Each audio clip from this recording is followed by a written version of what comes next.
ci troviamo nella casa museo Stanze al Genio, sita a Palermo in via Giuseppe Garibaldi 11.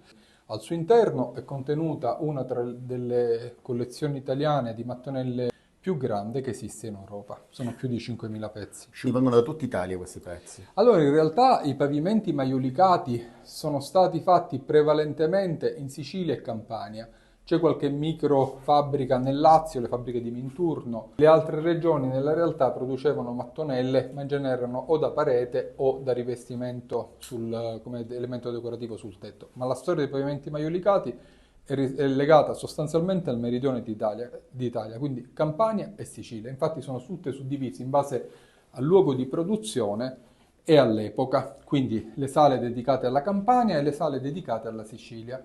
L'allestimento viene curato una volta l'anno insieme a Maria Reginella, che è lo storico dell'arte della Sovrintendenza di Palermo, che segue moltissimo questo progetto assieme a noi perché ci sono sempre delle nuove acquisizioni e quindi è necessario procedere a riallestimenti almeno una volta l'anno. Ora vedrete appunto 3 cose straordinarie che abbiamo inserito a maggio e a giugno e quindi abbiamo fatto proprio una presentazione ufficiale. Tutto questo nasce da una collezione privata tua, Sì, una da tua da una idea? collezione privata mia, sì, da una mia idea, però chiaramente non si può pensare che tutto questo venga realizzato da solo. Ci sono Spettacolare. tante collaborazioni, da Maria Reginella, al restauratore Davide Sansone, Antonio Perna che è il titolare della cartoleria Perna, e qui c'è un nucleo di collezione storica di cancelleria d'epoca, vi dicevo Maria Reginella, poi le visite sono principalmente curate da Claudio Iannelli, che in fin dei conti è l'anima che permette le visite guidate di questo luogo. Siamo entrati nella prima stanza. Sala dedicata alle mattonelle napoletane ottocentesche. Se nella prima sala abbiamo visto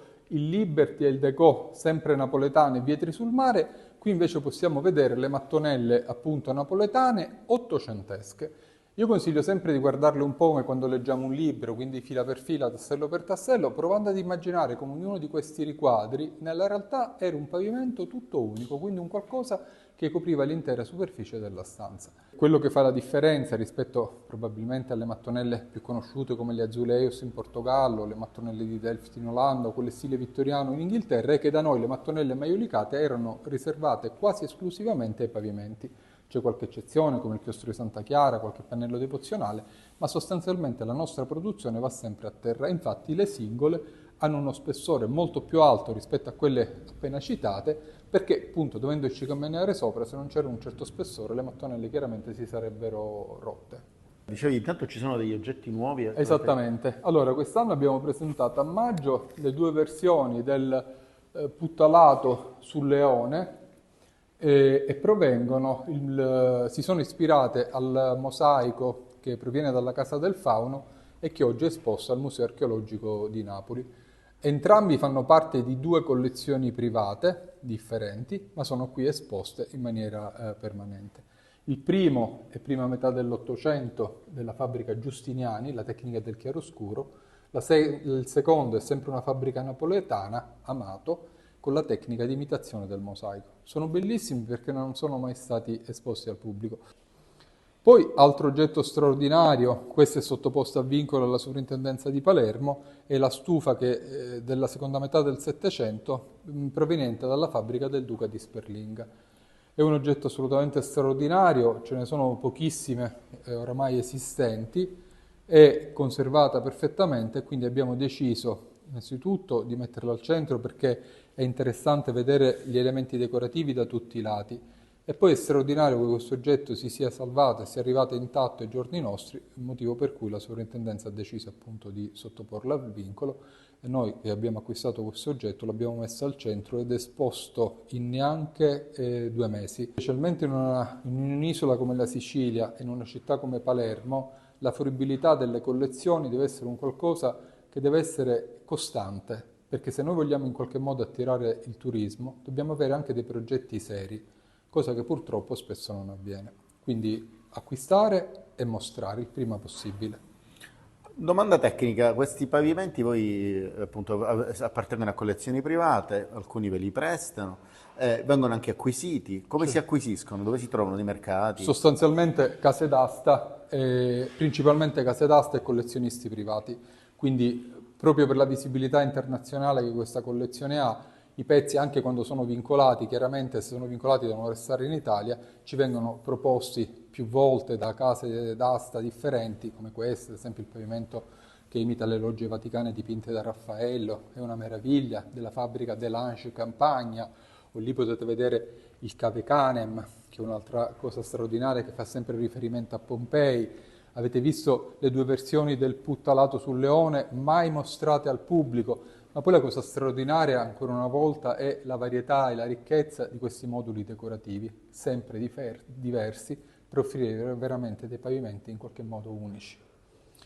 La decorazione di questa stanza è fine 700 anche il lampadero di Murano. Come potete vedere i restauri sono sempre conservativi, quindi con un impianto elettrico solo esterno per non creare il minimo danno al lampadario antico.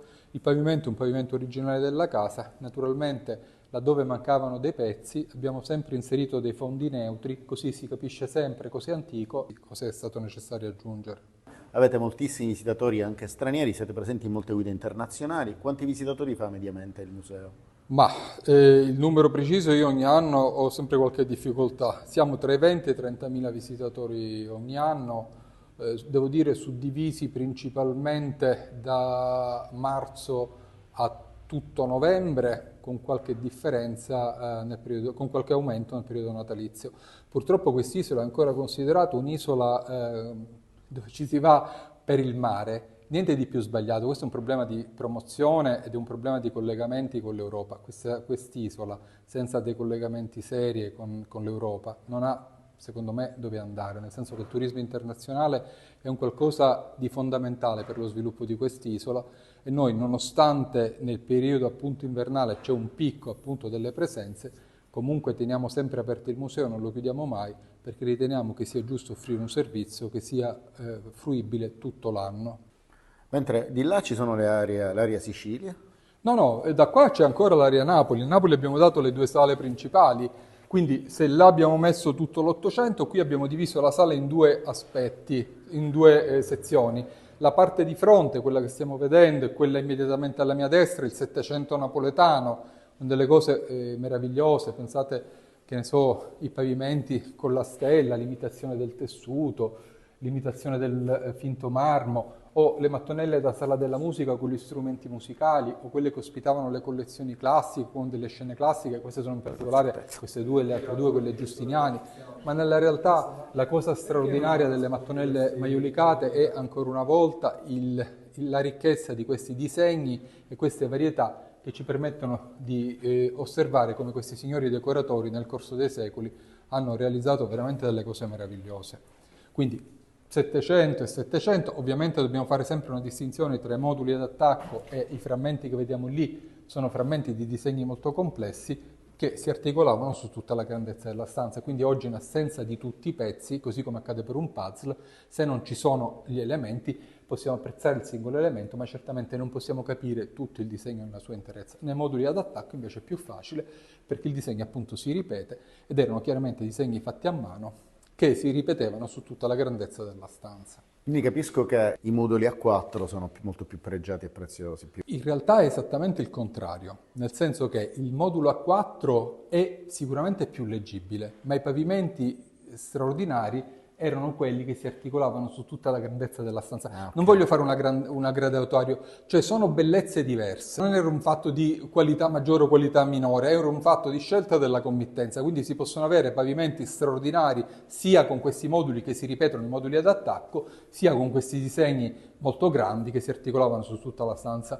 Personalmente non farei grande differenza, sono belle entrambi le varianti e lo possiamo vedere già anche nelle singole, nei moduli A4, veramente di quanti disegni questi signori si sono inventati per realizzare dei pavimenti assolutamente straordinari. Che molti di questi, se capisco bene, sono pezzi unici, cioè quel tipo di disegno probabilmente è stato realizzato solo quella volta. Sì, solo quella volta. Nei moduli ad attacco può capitare di trovare lo stesso pavimento anche in maniera anche molto simile in palazzi differenti. Ad esempio il pavimento che c'è in questa sala, nella sala principale, la sala neoclassica, si trova anche a Palazzo Federico qui a Palermo. È lo stesso tipo di pavimento con qualche piccola variante, quindi alcuni pavimenti molto apprezzati, poi capitava spesso che magari venivano in qualche modo Riprodotti. riprodotti, sì, riprodotti.